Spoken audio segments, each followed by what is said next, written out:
ก็เริ่มออกแล้วตอนนี้ก็เวลา8 โมงแถวนี้มีแต่บรรยากาศตามห้วยนี่เรียบร้อยกับหลังกราบทักทายสบายดี FC เบิร์ดสู่ครูสู่คนยินดีต้อนรับเข้าสู่ซองเบายูบวันนี้คอยกะได้ออกไปใส่กับดักอีกเพราะว่าตอนนี้กะเราได้เมื่ออยู่บ้านแล้วก็เลยได้ออกไปหากินเพราะว่าเวียกอื่นนี่ช่วงนี้กะบ่ค่อยมีนอกจากว่าเราลงห้วยหรือว่าแบบเราไปหากินแนวนี้แหละโอเคแต่ทุกคนสามารถติดตามวิธีการใส่กับดักของเราในวันนี้แดดก็เริ่มออกแล้วตอนนี้ก็เวลา8 โมงเราใส่กับดักนี่เราจะใส่ตามแคมห้วยคือเก่าอันนี้จะเป็นส่วนมักนัด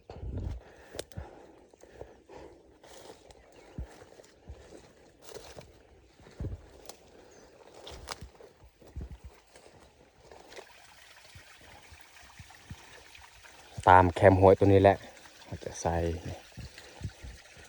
นี่อยู่นี้เราใส่แต่ว่าบอลมันกินหักใหม่นี่ดนแล้วแล้วเดี๋ยวนี้ขวดกิน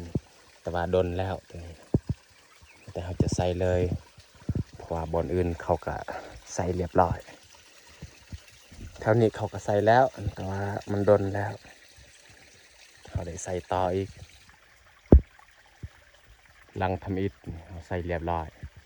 แต่เขาจะยางขึ้นเทิงเลย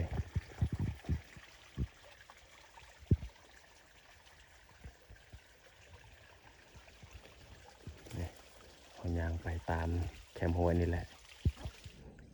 นี่อันนี้ก็คือลังที่สองเขาใส่บอลหกขาเลยนี่และต้องขอโทษขออภัยที่บ่ได้ถ่ายตอนใส่เพราะว่าแถวนี้นี่มันหกแห้งนี่บอลเขาสิตั้งกล้องกะยากโอ้หันกล้วยปลา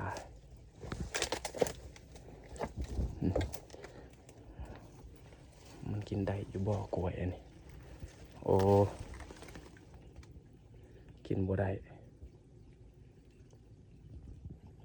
เราสิลองกินกล้วยอันนี้กล้วยปลาโอ้กินบ่ได้มันไปเอาสีไปต่ออีกตอนนี้เราก็ได้ใส่ซองนางแล้วตอนนี้นี่เราใส่กับดักกะได้10 ลังแล้วนี่ฮอตนี่แหละเราใส่แล้วก็สียางลงลุมอีกเรายางเมื่อใส่ตามส่วนมักนัดเก่าที่เขาปลูกในระยะ2-3 ปีก่อนแต่สียางลงเลย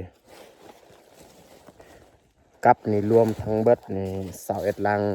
เหลืออีก11 ลังนี่เราจะไปใส่ตามแคมส่วนมักนัดแล้วก็ส่วนมันต้นเก่าแถวนี้มีแต่กล้วยปลา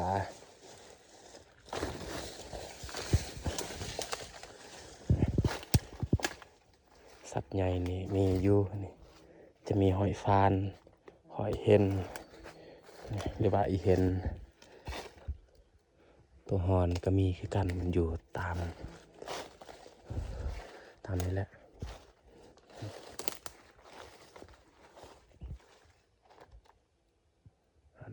ฝากเบอร์ให้แมนให้เขาเจ้าทางปีนี้หอดเดือน4 เดือน 5นี่เขาเริ่มจูดแล้วนี่ก็คือส่วนมันต้นเขาเจ้าฝากเบอร์หันเขาทางเบิดเขาสิปลูกมัน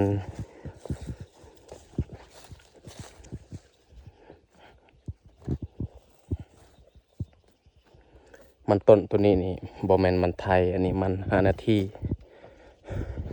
เอามันต้นตัวนี้นี่มากินแทนข้าวเพราะว่าเขตเฮานี่อึดข้าวหอดเส้นทางแล้ว เราจะย่างลงแต่จังหวะขึ้นคอยตัวนั้นก็ฮอตส่วนมักนัดเก่าเราใส่ตามนั้นเลยนี่หันอยู่หันได้แยกเขา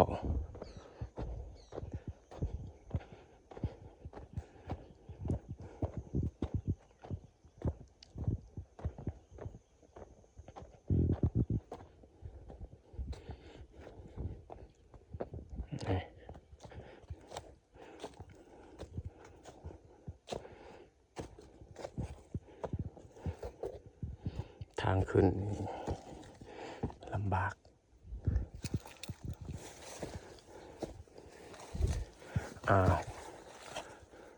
คือว่าเขาทาง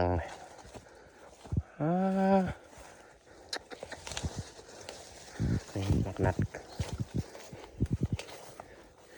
เขามาทางให้เซยนี่แต่ว่าจะใส่เลยกระเทินเขามานี่เขาใส่ตามแคมให้เขาเจ้านี่แหละกับของเฮานี่ยังเรืออีกประมาณ11 ลังโอ้อันนี้ก็คือสถานที่บอนเขาเจ้าเฮ็ดกิน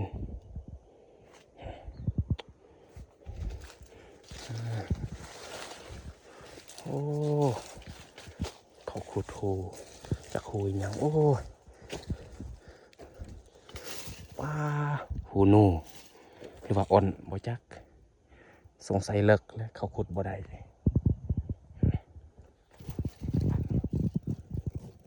โอ้ตายแล้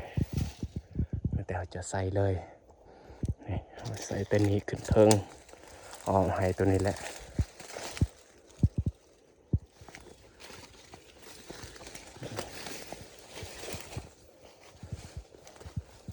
แถวนี้ก็เขาใส่แล้วโอ้ตายแล้วเดี๋ยวนี้น่าจะบ่ได้นะหนู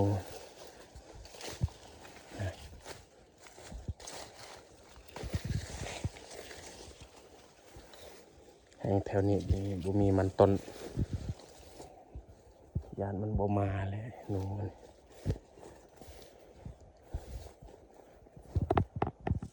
นี่เขาใส่ลังทำอิฐแล้วแต่เขาสิไปต่ออีกขึ้นเทิงเลยตัวนี้ก็คือลังที่2แต่เขาจะไปเลยหันหอไทยแล้วแถวนี้อาจจะได้ใส่แต่2 ลังเขาสิเมื่อใส่ตามแคมห้วยตัวอยู่หันอีกแล้วเขาสิย่างเมื่อใส่ตามไฮแคมไฮของเฮา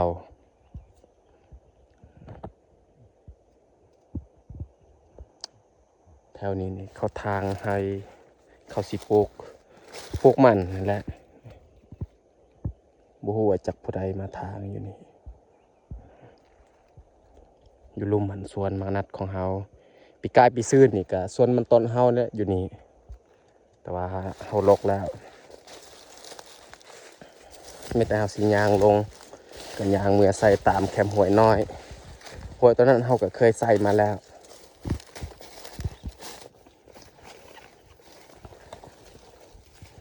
โอ้ยากกะลิทางเขาลงก็แบบค่อนข้างย่าน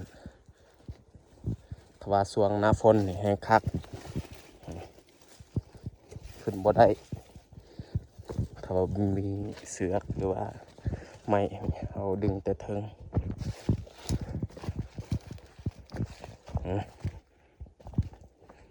แต่สิย่างเมื่อเลย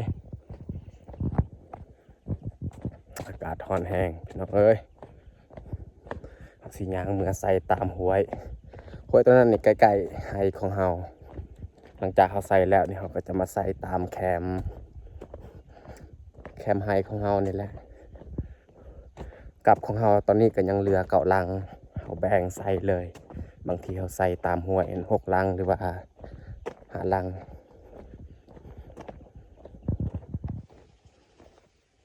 นี่เขา ใส่ตามหัวตัวนี้เลย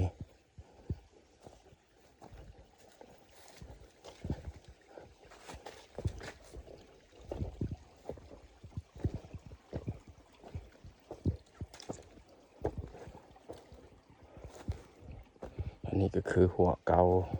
อยู่เทิงจะเป็นส่วนมันต้นคือกันแต่ว่าเดี๋ยวนี้เขาลกเบิดแล้ว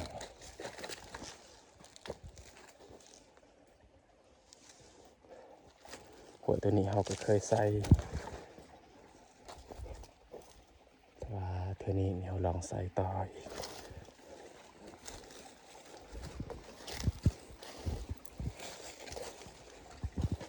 นี่เขาจะใส่หลังทำอิฐอยู่นี่เลย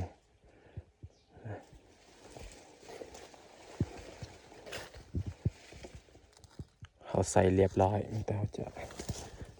ไปต่ออีก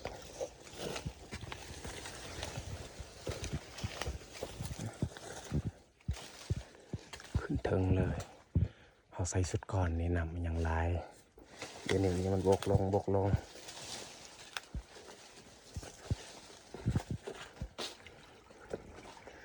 บรรยากาศตามห้วยนี่เย็นคัก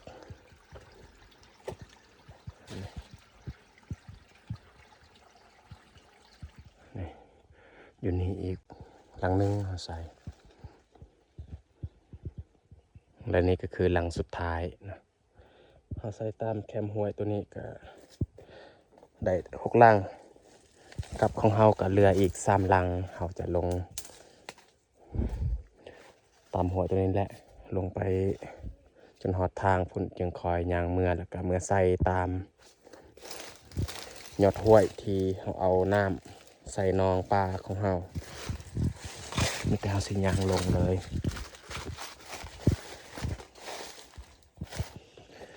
เขาย่างเมื่อกะหอดเส้นทางแล้วเขาย่างไปนี้ไปหาส่วนกับบกไก่ไก่ประมาณ5 นาทีเขาย่างไปก็น่าจะหอด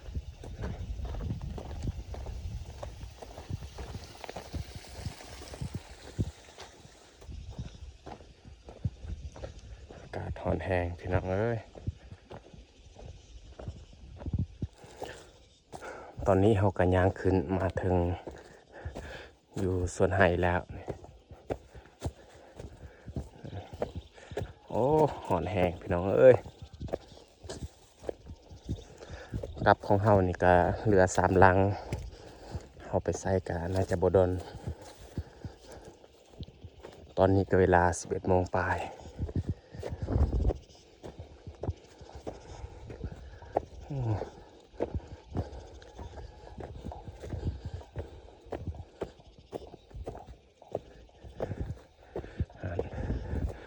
พอก็อยู่เทิงไห้มันที่เขาตากไว้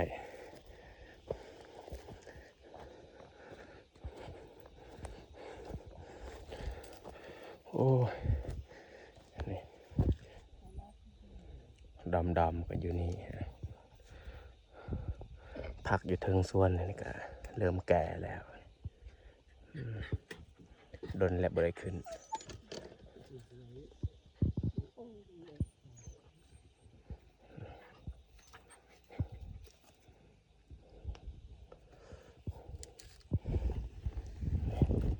กับนี่เรือ3 ลังนี่เขาบ่ใส่กระทงแหละ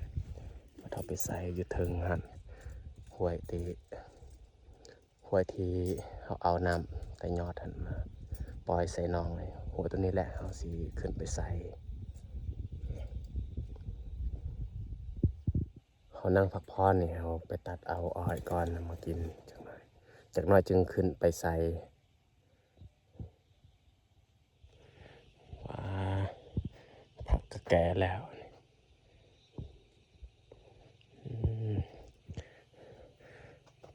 จักกบไอ้ยังตัวนี้บ่ฮู้หรือว่ามาละบ่คอยแถวบ้านเฮานี่เขาบ่ได้ปลูกซ้ำมาละมักแตงโอ้มากในลายได้นี่แต่ว่ามันตายส่วนลายนี่ซัมโปมือนี่มันตายก่อน นำในน้องนี่ก็คุ้นแห้งพี่น้องเลยปลาโดนแล้วบ่ได้ขึ้นสวนขึ้นเบิ่งมีแต่เอาสิตัดเอาเบิ่งเอาลำตัวใดเนาะมาตัดอ้อยอันนี้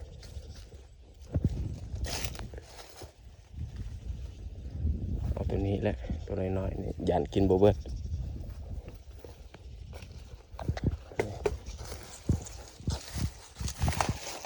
เขาตัดเรียบร้อยมีแต่เอาสิเมื่อกินอยู่เที่ยงมักหันกับบ่งาม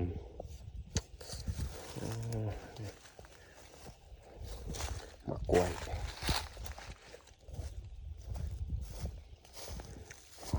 มะเขือนี่มากมันลายดิมะเขือนี้มะเขือโตคอยเอามาปลูกแต่ส่วนมะเผ็ดอยู่หันเดี๋ยวนี้นี่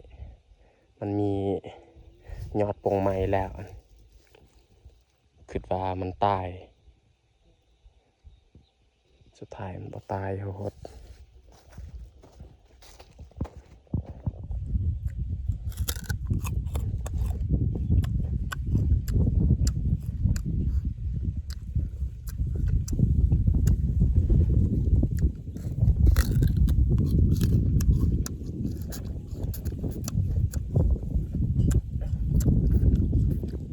อยู่เทิงส่วนนี่เย็นเพราะว่าลมพัดตลอด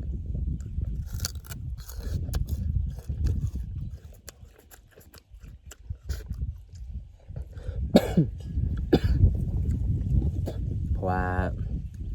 ส่วนเฮานี่ค่อนข้างสูงบ้านเฮานี่อยู่ลุ่มอยู่นี่ลมพัดตลอด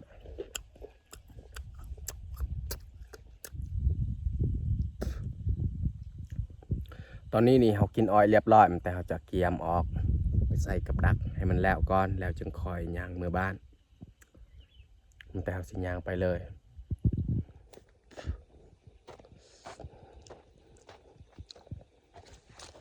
หอนแห้งพี่น้องเอ้ย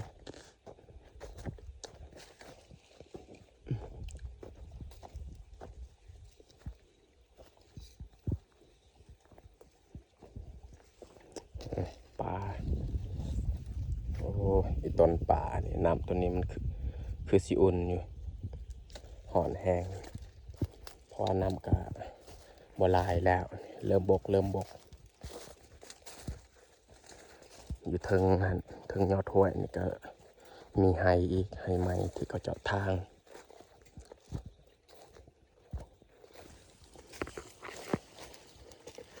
ทอเขาใส่เตะเทิงนี่ฮอดอย่างนี้คำว่าฮอดน้องหันกับใครแน่อันนี้นี่แต่นี่ลงลุ่มนี่น้ำมันก็ซึมและตามดิน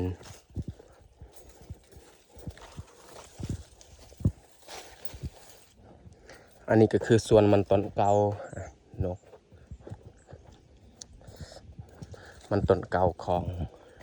ไอ้ยืงกับเมีย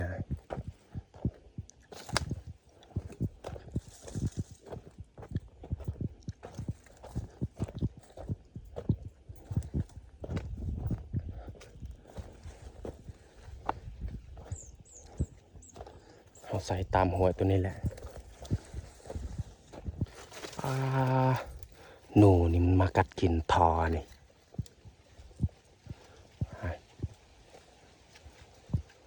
โอ้ตายแล้วเบิ่งอันนี้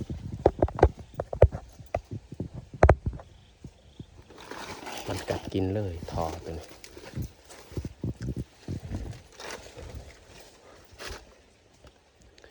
คือซีเมนต์บางยานี่แหละพอไปแปลง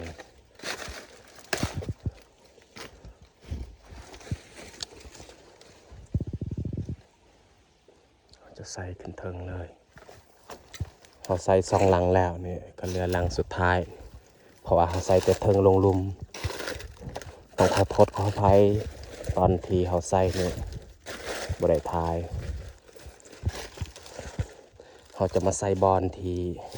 หนูมันมักมากิน มากัดทอนี่แหละนี่เขาจะใส่บนนี้แหละแต่ว่าตอนใส่นี่อาจจะบริทายเรียบร้อยกับหลังสุดท้ายไม่แต่เอาสีย่างเมื่อเลยเมื่อถือทางให้คือเก่าแหละพี่น้องเลยจนฮอดนี้แหละมันมากัดทออันนี้คือจะแมนนูวายนี่แหละมากัดนูพุกนี่ส่วนน้อยมันสิกัดแถวนี้มันกัดนอแคมกัดกิน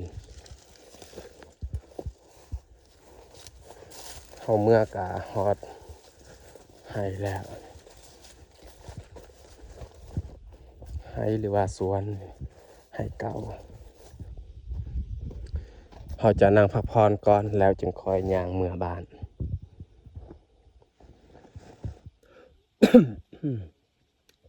อากาศก็ร้อนแห้ง